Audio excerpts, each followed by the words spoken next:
Cumprimentos, irmãos, na paz do Senhor, amém?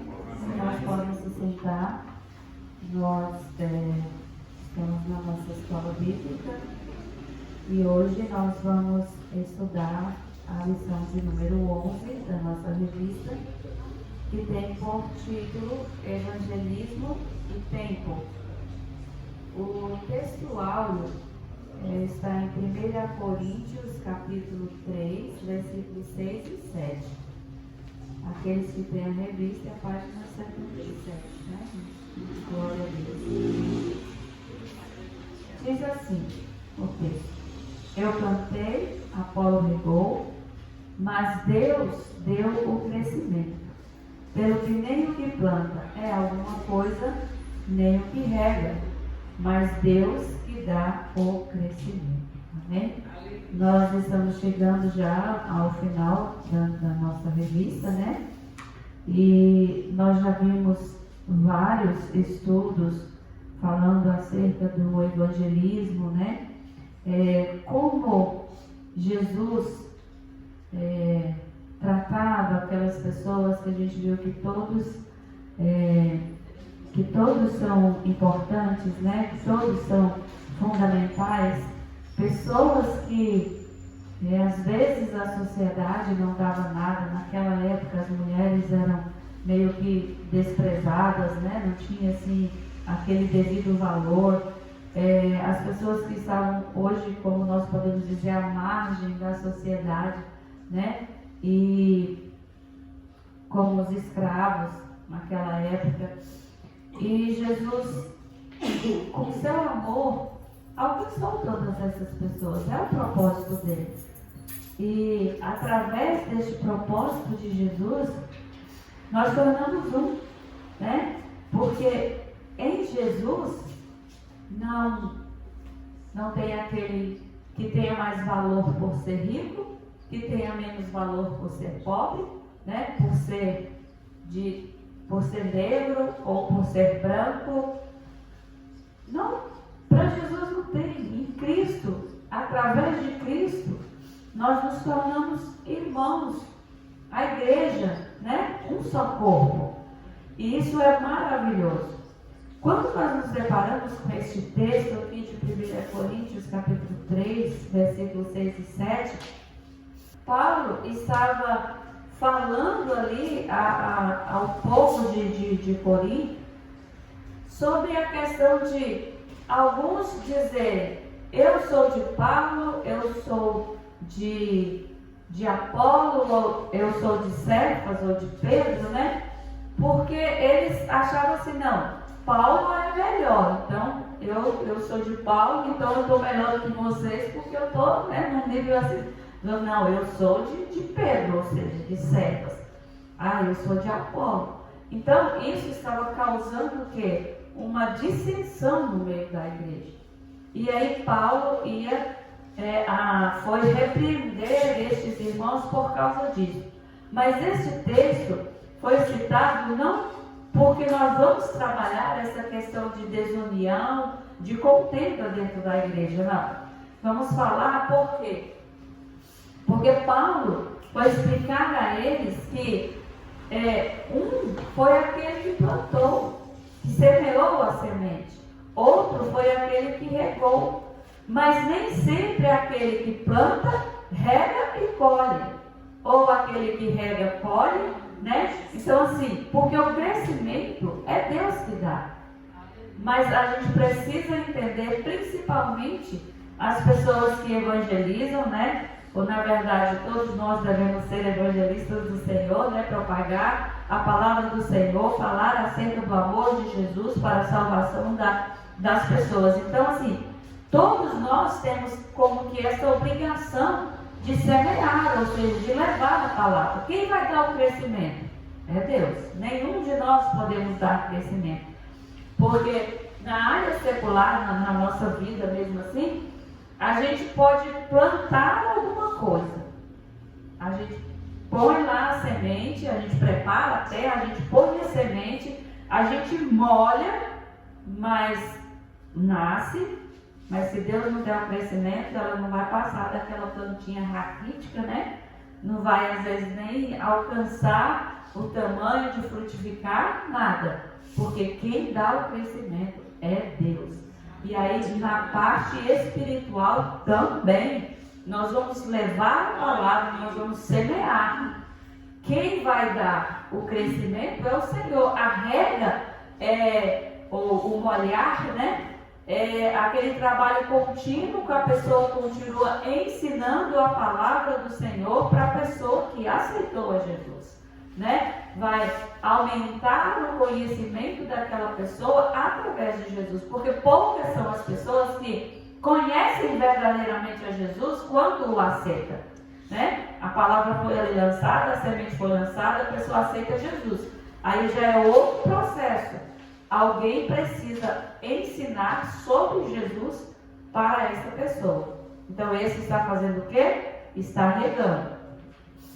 Aí essa pessoa vai continuar servindo ao Senhor, vai sair por aí, vai evangelizar, e alguém vai, nossa, eu ensinei tanto para essa pessoa, eu fiz tanto por essa pessoa, agora ela sai, vai para outra cidade ou vai para outra igreja.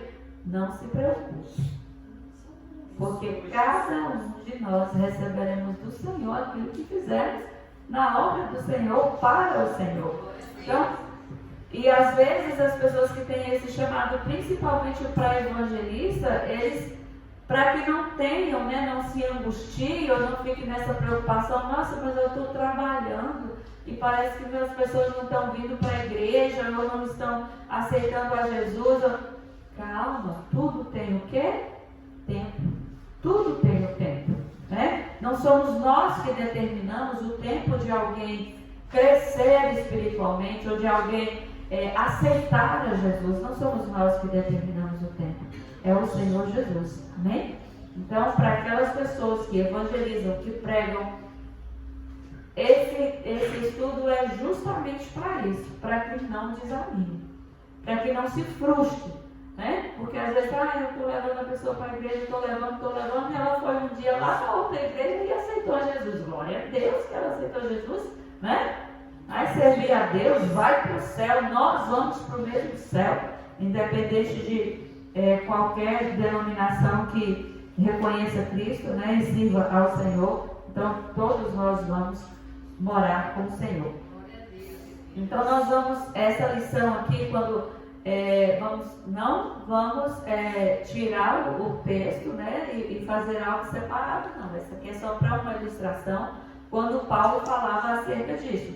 Então, vamos focar em quem dá o crescimento é Deus. Então, cada um vai receber por aquilo que fizer diante de Deus, seja plantar, seja regar, né, ou seja mesmo o colher.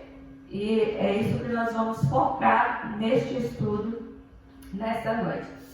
Então, Deus é quem dá o crescimento. Ele é soberano e se Ele quiser, tanto o que plantou quanto o que regou, poderão ter a alegria de ver ou frutificar. Mas se Ele desejar que quem veja o crescimento seja aquele que regou e não quem plantou, e se o crescimento vier com quem nem plantou e nem regou? Se o crescimento vier posteriormente com aquele que o Senhor chama para somente colher, não devemos ficar tristes. Então, o versículo 8 deste capítulo nos diz que cada um receberá o quê? O devido galardão. E mais ainda, o versículo 9 nos coloca no devido lugar. Não passamos de meros cooperadores de Deus. É porque existem pessoas que, por ser evangelistas, por trazer muitas pessoas aos pés do Senhor, né? Trazer literalmente para a igreja, aí as pessoas acham que, nossa, olha fulano como é que é, nossa, fulano faz, fulano isso, fulano aquilo. Sendo que a glória é totalmente, exclusivamente para Deus, para o Senhor. Porque nós não passamos de meros cooperadores nessa grande obra ou nessa grande lavoura que é tudo do Senhor Jesus, é tudo de Deus. Então, nada de deixar vir a soberba no nosso coração, porque fulano não evangeliza, porque Beltrano não faz isso, porque não faz aquilo. O Senhor dará a cada um. Às vezes a pessoa está quietinha ali, mas vem aqui, lê o versículo, prega, fala algo a respeito de Jesus, aquela pessoa ali é tocada, aceita Jesus, o outro ficou evangelizando. Né? Então tudo é de Deus, tudo é para a glória de Deus. Nós somos chamados para realizar a obra do Senhor como cooperadores. Amém? É claro que nas denominações existe uma hierarquia, né? Como organização nas igrejas. Então existe uma hierarquia. Mas aquele que é maior é o menor. Porque o pastor é o que serve a todos. Então, o pastor é o servo da igreja. Porque tem gente que fala assim, agora eu sou evangelista, agora eu sou. Mas quanto maior a patente eclesiástica, mais serve. Né? Mais tem que se doar para as pessoas, mais tem que abençoar, mais tem que ajudar, mais tem que conduzir, mais serve. Amém? Glória a Deus. Então, participar do processo é o que interessa, irmãos. Não importa se eu estou plantando, se outra pessoa rega, se outra pessoa que vai colher. É um processo. Então, independente daquilo que eu esteja fazendo dentro do processo, o importante é eu estar participando deste processo. É eu estar realizando a obra do Senhor.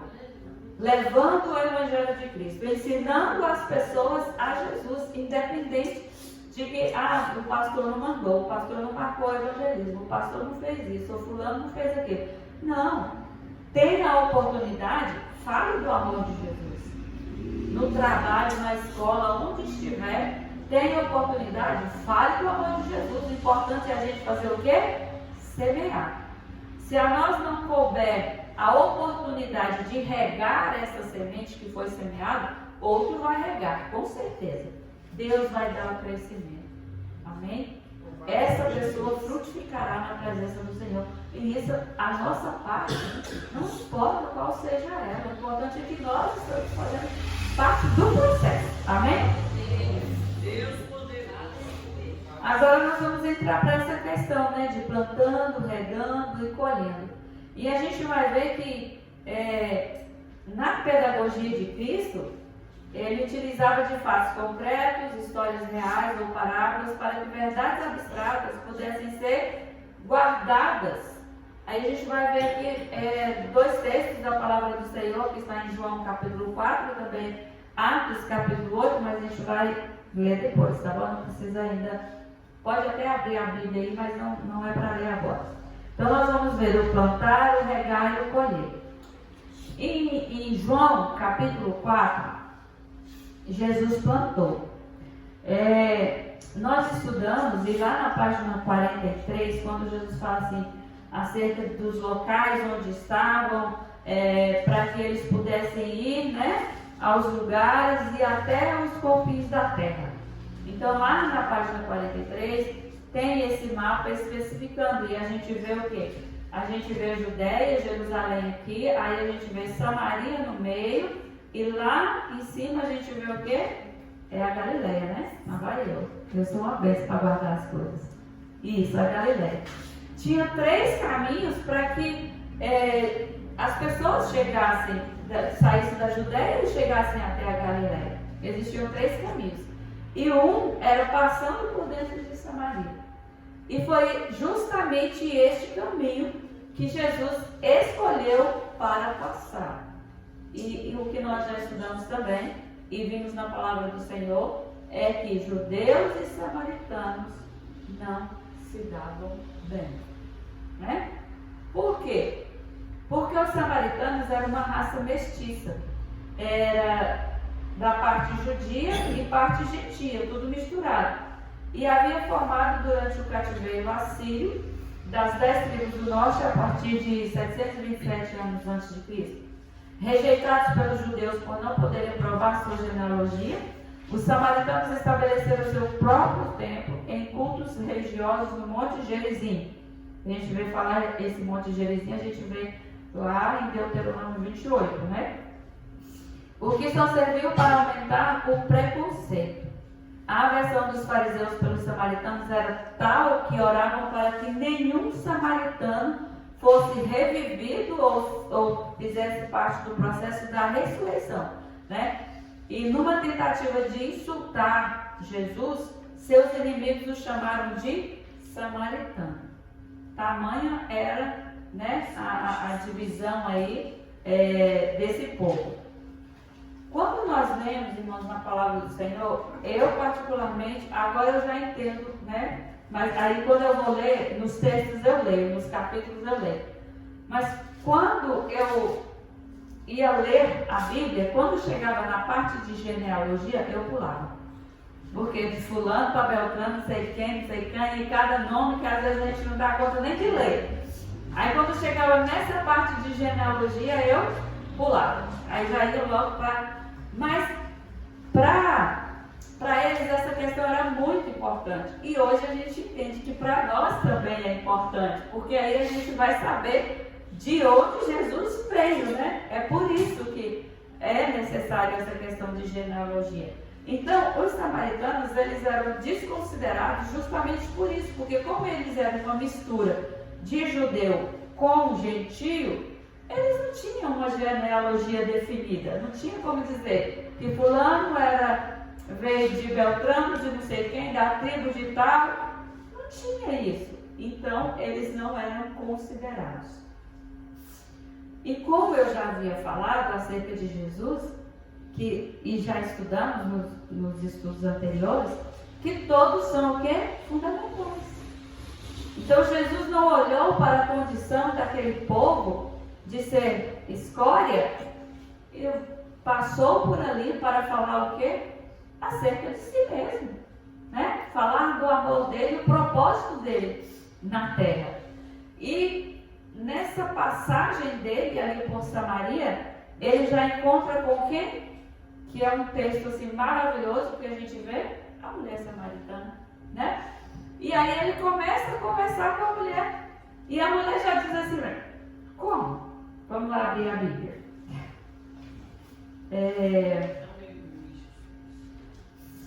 É João, né? João 4. João 4. Nós não vamos ler todo o texto, irmãos, mas olha que algo interessante. Ele resolveu passar justamente por ali, por Samaria, e ele foi à fonte de Jacó. E Jesus já estava cansado, assentou-se ali e tal, e foi pedir água, né? No versículo 7 do capítulo 4 de João, diz assim: veio uma mulher de Samaria tirar água e disse-lhe Jesus: dá-me de beber. A mulher samaritana. E aí já falando com Jesus, que era o quê? Um judeu. Aí o negócio já estava assim meio que, né? Ela fala para ele: como sendo tu judeu? Eu estava lendo esse texto, né, antes de preparando a lição, e eu até pensei assim, porque muitas vezes eu sou meio irônica, né? E aí eu já me coloquei no lugar da mulher, que eu falo assim, como sendo tu judeu, né? No meu pensamento, é como se ela estivesse falando com ele ironicamente, né? Como sendo tu judeu, me pedes de beber a mim, que sou mulher samaritana? Porque os judeus não se comunicavam com os samaritanos. Então, é assim, né? Como é que você está falando isso? Estou entendendo. Então, até então, quando essa mulher encontrou Jesus, para ela, ele era só o quê? Um judeu. E Jesus começou a falar: olha, se tu conheceras o dom de Deus e quem é o que te diz, dá-me de beber, tu lhe pedirias o quê? E ele te daria água viva. E a mulher já foi, né? Já ficou meio assim. E aí Jesus, ela questiona, que será que ele é maior que Jacó, que fez o poço, que furou o poço e tal? Ele diz: qualquer que beber dessa água vai voltar a ter sede. Mas o que beber da água que eu der, fará nele uma fonte de água a jorrar para a vida eterna. E aí, já vem agora a revelação, né? Vai lá e chama teu marido. Aí ela agora pronto, né? Ela deve ter pensado, eu não devia nem ter falado ironicamente com ele, porque agora ele está começando a mexer num lugar aqui que não devia, né? Aí ela vai, não, eu não tenho marido. Ela disseste bem, porque o que você tem agora nem é teu, e os que você teve antes também nem era teu, né? Aí ela já mudou, ela disse agora, vejo que és profeta. E essa conversa se estendeu, né? E ele foi falando, olha mulher, crê-me que a hora vem, que nem, isso aqui é no versículo 21, que nem neste monte, nem em Jerusalém adorareis ao Pai, vós adorais o que não sabeis, nós adoramos o que sabemos, porque a salvação vem dos judeus. Mas a hora vem agora em que os verdadeiros adoradores adorarão o Pai em espírito e em verdade, porque o Pai procura tais que assim o adorem. Deus é espírito e importa que os que adoram o adorem em espírito e em verdade. E aí Jesus revelou para ela. Ela disse assim, olha, eu sei que o Mestre, que se chama o Cristo, vem. Quando ele vier, nos anunciará tudo. Jesus olha para ela e diz, eu sou, eu que falo contigo. Então ele se revelou à mulher samaritana. Glória a Deus. E aí o que ela fez? Ela saiu e foi falar à cidade, chamar os homens para que viessem e dizer assim, porventura não é este o Cristo? Então ela começou com uma conversa assim até que parecida meio irônica, né? Ah, é só um judeu. Depois ela já começou a mudar o pensamento. Veja que és profeta. E depois ela declarou o quê? O Cristo. Então nós vemos, irmãos, que o fato desta mulher conhecer a verdade de Jesus Cristo fez com que ela anunciasse a Jesus para outras pessoas. E a gente olhando para esse texto, para a situação desta mulher, e olhamos para a nossa situação hoje, em relação às verdades espirituais, em relação à palavra do Senhor, a gente vai dizer assim, eu conheço a Jesus muito mais do que aquela mulher. E aí, mas ela anunciou a Jesus, praticamente uma cidade inteira foi ter com Jesus por causa do que ela falou a respeito dele. Quantas pessoas têm vindo a Jesus por causa daquilo que nós estamos falando sobre ele? Né? Quantas pessoas nós temos alcançado com o nosso testemunho e com o nosso falar acerca de Jesus? Isso é importante. Deus usou testemunhos simples e muitos foram até o poço encontrar Jesus. E aí aquela mulher, a gente vê aqui que ela largou aquele pote e ela agora estava interessada era na água viva. Não era naquela água que ia beber ali, saciar aquela sede, mas daqui a uma hora já queria beber mais água. Não, ela estava interessada em outra água. E interessada em ofertar essa água para outras pessoas. Amém? Glória a Deus. E ela estava satisfeita com toda essa situação. E aqui nós vimos através deste ato de Jesus em passar ali por Samaria, encontrar aquela mulher e aquela mulher reconhecer a Cristo, muitas barreiras foram quebradas, muitas barreiras raciais, as desavenças que havia entre eles, as pessoas não estavam mais interessadas em saber, não, ele é um judeu, eu sou um gentil, eu sou um samaritano e não queremos saber. Não, essa barreira foi quebrada.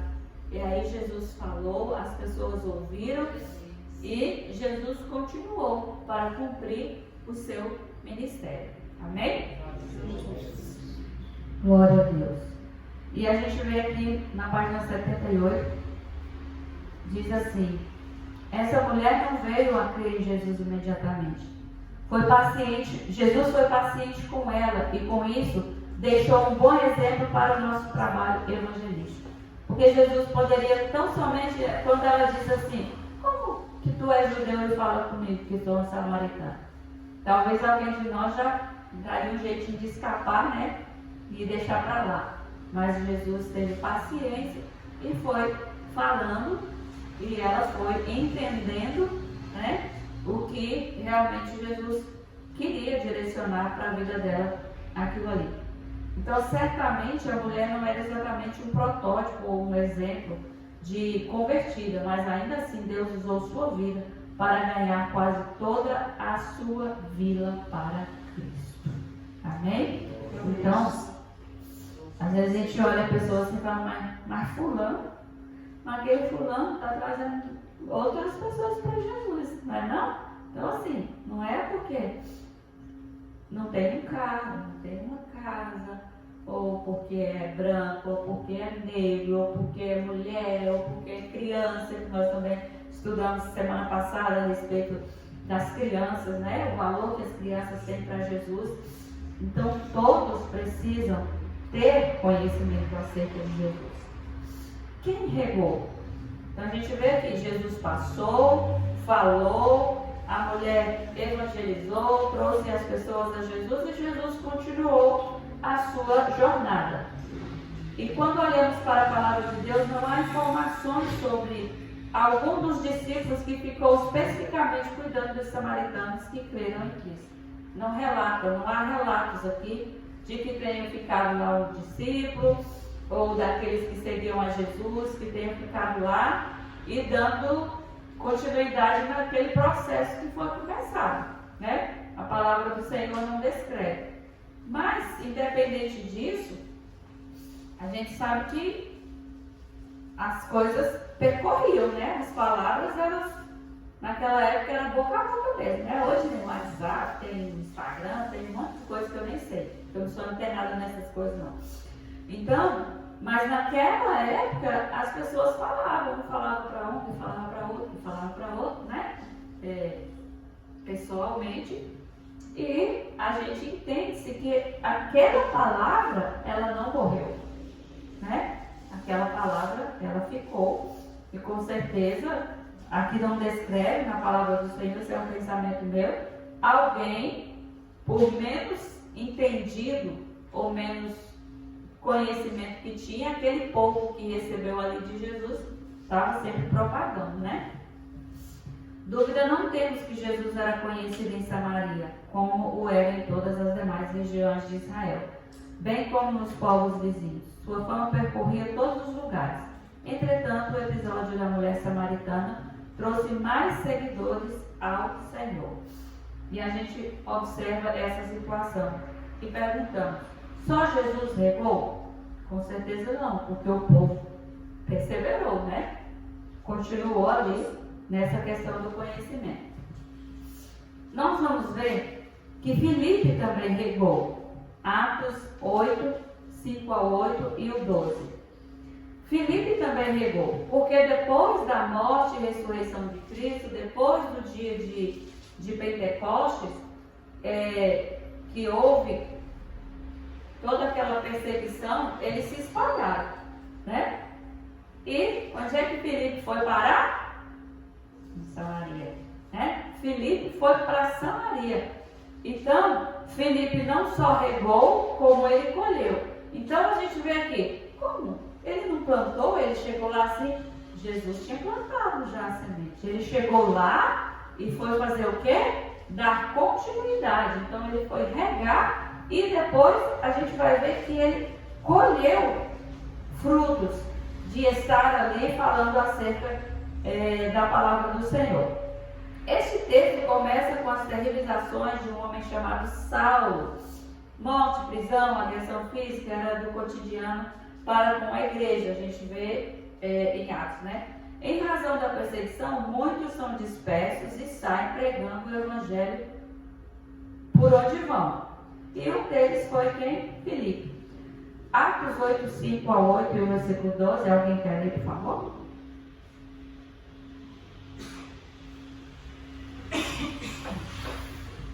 Então eu leio. Indo Filipe para uma cidade de Samaria, ali lhes anunciava o Cristo. Quando a multidão ouviu Filipe e viu os sinais miraculosos que ele realizava, deu unânime atenção ao que ele dizia. Os espíritos imundos saíam de muitos, dando gritos, e muitos paralíticos e mancos foram curados. Assim, houve grande alegria naquela cidade. No entanto, quando Filipe lhes pregou as boas novas do reino de Deus e do nome de Jesus Cristo, creram nele e foram batizados, tanto homens como mulheres. Olha que coisa maravilhosa. Então Filipe já chegou e só fez regar aquela sementinha que Jesus tinha deixado ali através daquele encontro com a mulher samaritana. E aí Filipe vai e acontece o quê? Ele colhe. Porque para nós, como servos do Senhor, igreja do Senhor, tem maior alegria de que ver as pessoas não só aceitarem a Jesus, mas elas serem batizadas. Porque quando elas batizam, elas já têm convicção da salvação de Jesus Cristo. Elas já entenderam o propósito, elas já entenderam a palavra. Então, é isso que eu quero para a minha vida. É renunciar à vida de pecado, à vida errada, e agora ter um novo nascimento através de Cristo Jesus. Que colheita maravilhosa! Que colheita maravilhosa foi essa, a de Filipe. Não é verdade? E aí, ficaram sabendo que todas essas maravilhas estavam acontecendo através da vida de Filipe. E aí já mandaram uns mais graduadinhos, né, para poder dar uma olhada lá no que realmente estava acontecendo. Que foi Pedro e João. Ah, então o negócio lá tá bom, vai lá Pedro e João, vai lá para vocês verem, né, verificar se é isso mesmo que está acontecendo. E aí Pedro e João vão para Samaria também, Atos capítulo 8. Versículo 14 ao 17 e o 25. E aí eles constatam que realmente estava acontecendo aquilo, a notícia que tinha chegado até eles, e eles também puderam regar e colher em Samaria. É interessante isso, né? Porque era um povo desprezado, era uma escolha, mas quando Jesus chega, toda a situação muda. Porque além de Filipe ter ido para lá, Pedro e João também foram para lá. E aí chega arrepia, né? Aí que o negócio ficou bom. Por quê? Porque Filipe, ele batizou as pessoas nas águas. Mas quando Pedro e João chegaram, aquelas pessoas receberam o batismo com o Espírito Santo. Eles confessaram, né? Tiveram seus pecados sepultados ali, na simbologia do batismo nas águas, e foram selados com o Espírito Santo. Atos 8:14 diz: os apóstolos em Jerusalém, ouvindo que Samaria havia aceitado a palavra de Deus, enviaram para lá Pedro e João. Estes, ao chegarem, oraram para que eles recebessem o Espírito Santo, pois o Espírito ainda não havia descido sobre nenhum deles. Tinham apenas sido batizados em nome do Senhor Jesus. Então Pedro e João lhes impuseram as mãos e eles receberam o Espírito Santo. Tendo testemunhado e proclamado a palavra do Senhor, Pedro e João voltaram a Jerusalém, pregando o Evangelho em muitos povoados samaritanos. Glória a Deus. Se a colheita de Filipe foi maravilhosa, o que falar de Pedro e João? Algo tremendo. E eles, aí, voltando para Jerusalém, eles iam também falando do amor de Jesus, iam pregando. E o que nós aprendemos com isso? É um drogado, é um traficante, é uma prostituta, é um fulano, é um beltrano. É o plano de Deus para a vida de cada um, independente, porque não somos nós que vamos dar o crescimento, não somos nós que vamos libertar aquela pessoa, é Jesus. É Jesus. Alguns irmãos conheciam a menina que morava aqui do lado, né? A mulher que morava aqui do lado. Ela era usuária de crack. E a gente dava assistência para ela. Ela vinha aqui em casa, a gente orava. Quando ela estava necessitada de algum alimento, a gente ajudava. E ela vinha para a igreja e reconciliava, e a gente orava, e daí a pouco ela estava lá de novo. Mas a gente não desistiu, a gente nunca maltratou ela, a gente sempre, né? A pessoa agora é liberta, está na casa do Senhor, trabalhando na obra do Senhor. Ou seja, nós semeamos, nós até regamos, mas quem colheu? Alguém da igreja lá no Gama, não no nosso ministério, outra igreja que ela mudou para o Gama, outra igreja que a gente nem conhece, então colheu. Mas glória ao nome do Senhor, que ela está lá servindo ao Senhor. Então a gente não pode dizer, mas é porque assim. Não. Jesus veio também para essas pessoas. Não é porque eu nunca matei, nunca roubei, nunca me prostituí, eu não era envolvida com isso, não era envolvida com aquilo, que Jesus me aceitou, né? Jesus me escolheu. Mas Jesus veio para aquelas pessoas também. Ele próprio, na sua palavra. Leproso. Leproso era uma pessoa que não podia viver no convívio da sociedade. Quantos leprosos Jesus curou? Ou seja, Jesus chegou perto deles. Olha a mulher samaritana, olha o povo samaritano. Então não somos nós, irmão, não somos nós que escolhemos quem vai ser salvo. A nós nos cabe falar do amor de Cristo, apresentar a Cristo como Salvador para as pessoas, amém? Para concluir, algumas citações são necessárias, né? Para nós concluirmos. Que diz assim: evangelismo é o privilégio de divulgar o amor de Deus por todo o mundo. Acho que eu preciso de umas 2 lições dessas para conseguir. Eu falei para Jeff, canta os 3 hinos, Jeff, porque eu vou terminar o estudo hoje no horário. Não consigo não. Conclusões necessárias. Eu digo não consigo, mas é porque eu sempre termino antes, né? Eu não passo do horário, eu sempre termino antes. Evangelismo é o privilégio de divulgar o amor de Deus por todo o mundo. Na maioria das vezes, somos convidados para continuar o que os outros já começaram. Portanto, não destrua o que já foi feito, ou o que foi bem feito.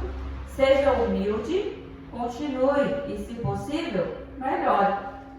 Se somos levados a regar sementes já plantadas, observe se alguma falta ou erro houve e amorosamente continue e corrija o que for necessário.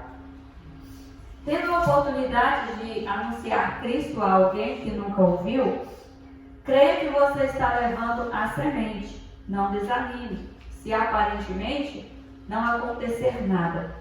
Tal impressão não é real. A palavra nunca volta vazia. A palavra do Senhor, ela sendo lançada, ela nunca volta vazia. Talvez ela não nasça ali, né, no momento que você fala, mas aquilo ali vai ficar no coração da pessoa. E em um momento oportuno, ela vai se lembrar dessa palavra. Amém? Olhe para o futuro e creia que a mensagem vai prosperar. Semeando ou regando, faça sempre o melhor possível. Semeando ou regando, creia, a preciosa semente vai prosperar. Tendo a honra de ver a grande frutificação, não te esqueças. Quem produz o crescimento é o Senhor. assim a Ele toda a glória. Por fim, comemore. Há um galardão te esperando. Temos recompensa pelo trabalho. Amém? Então, vamos realizar a obra do Senhor. Se a pessoa já tinha essa palavra semeada, vamos regar. Se alguém já regou e o Senhor dá a oportunidade de colher, amém, vamos colher. Mas vamos ter humildade, vamos fazer as coisas do Senhor de forma correta, o melhor possível, para que o nome do Senhor seja engrandecido. Porque não é porque o pastor Fernando começou a obra que, por exemplo, daqui tal dia eu vou continuar essa obra, eu vou desfazer o que ele fez. Não, se tiver alguma coisa para melhorar, a gente melhora. Se tiver alguma coisa que faltou, a gente põe. Mas destruir o que já estava feito para começar tudo de novo, não há necessidade. O Senhor é que dá o crescimento. Então, o importante nós já falamos, é fazer parte do processo. Amém? Os que forem sábios, pois, resplandecerão como o fulgor do firmamento. E os que a muitos ensinam a justiça, como as estrelas, sempre e eternamente. Encerramos aqui com este versículo de Daniel, capítulo 12, versículo 13. Glória a Deus. Louvado seja o nome santo do Senhor.